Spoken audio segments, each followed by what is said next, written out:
Oh, ça fait 37 ans, à raison de entre 8 et 12, suivant les années, voilà quoi. Quasiment 400 triathlons à son tableau de chasse. C'est quoi le but aujourd'hui?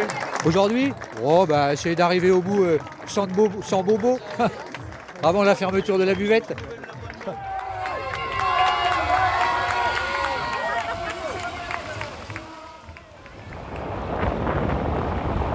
À 64 ans, Serge est tout simplement inusable. Ça fait près de 40 ans qu'il nage, court et pédale sous les couleurs de Saint-Dizier. Encore aujourd'hui, il peut y passer près de 20 heures par semaine. C'est devenu un style de vie, c'est devenu... voilà, après ça prend beaucoup de place, ça prend beaucoup de temps, c'est une activité qui est chronophage, donc c'est une façon de vivre. Après 37 ans de pratique, on fait plus de la pratique plaisir que de la pratique compétitive, même si je vais quand même tout donner, tout ce que je peux, mais il y en a beaucoup moins qu'avant. Donc,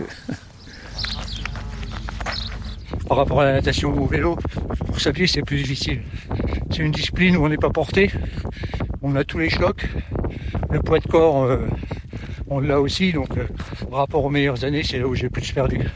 Vous ne l'entendrez jamais de sa bouche, mais Serge est encore à un très haut niveau pour son âge. Surnommé affectueusement le mentor dans son club de Saint-Dizier, il est la référence et le modèle de nombreux triathlètes. Il a l'expérience, il a tout, il a toujours le petit conseil qui va bien. Enfin voilà, c'est une référence. Et c'est la Bible chez nous. Si on veut un conseil ou comment gérer nos efforts ou même au niveau matériel, et quand on voit les performances et surtout la discipline qui s'impose au quotidien, on se dit mais en fait on sera que la moitié de ce qu'il est à son âge quoi, au max. Moi, tout ce que j'ai appris de façon un peu empirique ou en discutant à droite à gauche avec les collègues d'il y a 40 ans, ça c'est intéressant de pouvoir le transmettre, de dire non, ça moi je l'ai fait, c'est nul, ça marche pas, ou c'est pas une bonne idée, ou au contraire ça c'est bien ce que tu fais.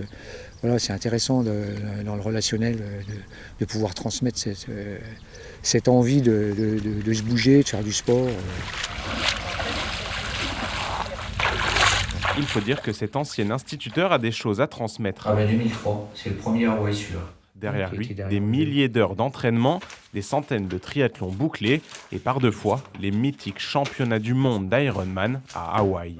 La tenue de l'époque avec le vélo que j'avais la première année pour aller à Hawaï. Aujourd'hui, le Haut-Marnais s'apprête à relever ce qui peut être le plus gros défi de sa vie, boucler son 31e Ironman à Barcelone en octobre prochain. 2018-2019, c'est 2020 qu'il n'y en a pas eu à cause du Covid. Et il y en aura peut-être un autre là, en 2025, je sais pas, on verra bien si tout va bien.